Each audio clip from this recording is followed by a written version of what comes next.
ഇവാഞ്ചലിയും അനുദിന സുവിശേഷ വിചിന്തനം.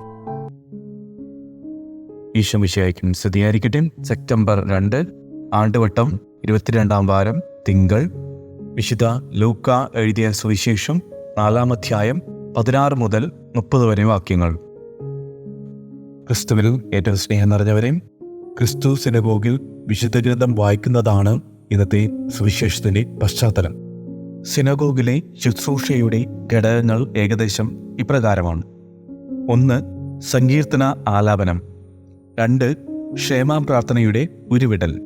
ക്ഷേമപ്രാർത്ഥന എന്നാൽ നിയമാവർത്തനം 6-ാം അധ്യായം 4 മുതൽ 9 വരെ വാക്യങ്ങളാണ്.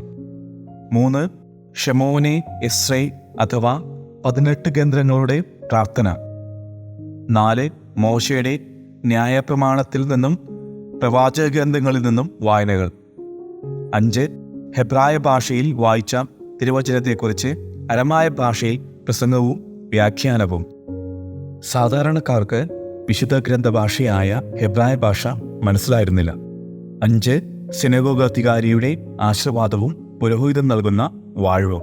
സിനഗോഗിൽ ഓരോ ദിവസവും വായിക്കുവാൻ നിശ്ചയിച്ച വിശുദ്ധ ഗ്രന്ഥ ഭാഗങ്ങൾ ഉണ്ടായിരുന്നു. യേശു അന്ന് വായിക്കേണ്ടിയിരുന്നത് ഏശയ്യാ 61-ാം അധ്യായം 1-2 വാക്യങ്ങളാണ്. വായിച്ചപ്പോൾ 1-ാം വാക്യത്തിലെയും 2-ാം വാക്യത്തിലെയും ഓരോ തിരുവചനം വിട്ടുകളയുകയും 58-ാം അധ്യായത്തിൽ നിന്ന് ഒരു വാക്യം കൂട്ടിച്ചേർക്കുകയും ചെയ്തു. വിട്ടുകളഞ്ഞ വാക്യങ്ങൾ ഇവയാണ്: ആദ്യത്തേത്, ഹൃദയം തകർന്നവരെ സുഖപ്പെടുത്തുവാനും, ഏശയ്യാ 61:1.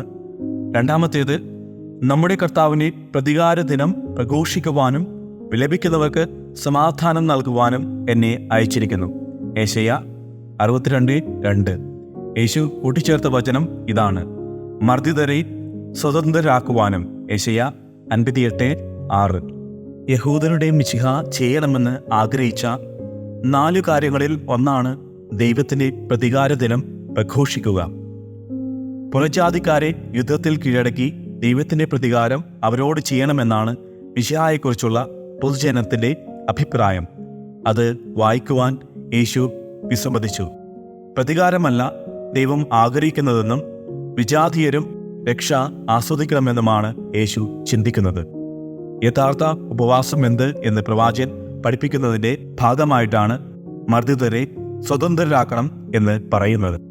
ദരിദ്രരെ സദ്വാർത്ത അറിയിക്കുവാൻ എന്ന് സുവിശേഷത്തിൽ നാം വായിക്കുമ്പോൾ പീഡിതരെ സദ്വാർത്ത അറിയിക്കുവാൻ എന്നായിരുന്നു ഏശയ്യാ പ്രവചിച്ചത്. ഇസ്രായേലിലെ ദരിദ്രരെയാണ് പീഡിതർ എന്ന് വിശേഷിപ്പിച്ചത്. ലൂക്ക അതിനെ സാർവത്രികമായി ഇസ്രായേലിലെ ദരിദ്രരെ മാത്രമല്ല, ലോകത്തിലുള്ള ദരിദ്രരെ മുഴുവൻ ദൈവരാജ്യത്തിന്റെ സദ്വാർത്ത അറിയിക്കുവാൻ യേശു വന്നിരിക്കുന്നു എന്ന് ഉദ്ദേശിക്കുന്നു. ബന്ധിതർക്ക് മോചനം എന്നതുകൊണ്ട് ഉദ്ദേശിക്കുന്നത് കടം വീട്ടുവാൻ നിർവാഹമില്ലാത്തതിനാൽ അറസ്റ്റ് ചെയ്ത് തുറങ്കലിൽ അടക്കപ്പെട്ടവരെയാണ് ഇവിടെ ഉദ്ദേശിക്കുന്നത്. അവരും ദരിദ്രരാണല്ലോ. കർഷകരുടെ കടങ്ങൾ റദ്ദു ചെയ്യുവാൻ ബാധ്യതയുള്ള ജൂബിലി വത്സരം. ലേവ്യർ 25:8 മുതൽ 55 വരെ വാക്യങ്ങൾ യേശുവിൽ ഉദ്ഘാടനം ചെയ്യപ്പെടുകയാണ്. സാമൂഹിക സംഘടനകളും രാഷ്ട്രീയ ഭരണകൂടവും മതങ്ങൾ നടത്തുന്ന പ്രസ്ഥാനങ്ങളും ദൈവരാജ്യത്തിന് പ്രതിഫലനമാകേണ്ടതുണ്ട്. സാത്താൻ ബന്ധിച്ചിരിക്കുന്ന ആളുകൾക്ക് മോചനം കൊടുക്കുന്നതും ഉദ്ദേശിക്കാം. മോചനം എന്നതിന് പാപമോചനമെന്നും ലൂക്കായിൽ അർത്ഥമുണ്ട്.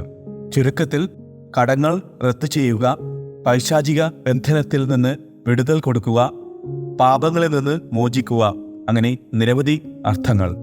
പ്രവാചക ഗ്രന്ഥത്തിൽ നിന്ന് തന്റെ വരവിനെ ക്രിസ്തു ചൂണ്ടിക്കാണിക്കുമ്പോൾ നമ്മെ ഓർമ്മിപ്പിക്കുന്നത് പിതാവായ ദൈവത്തിന്റെ രക്ഷാകര പദ്ധതി ഇന്നോ ഇന്നലെയോ ആരംഭിച്ചതല്ല.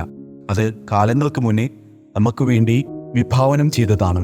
അതിനാൽ അവിടുത്തെ ഹിതം മനസ്സിലാക്കി ജയിക്കുവാൻ നമ്മെ സഹായിക്കണമെന്ന് നമുക്ക് ഇന്നേ ദിനം ഏറ്റവും പ്രത്യേകമായി പ്രാർത്ഥിക്കാം. ദൈവം നമ്മെ ഇവരെയും അനുഗ്രഹിക്കട്ടെ. ആമേൻ.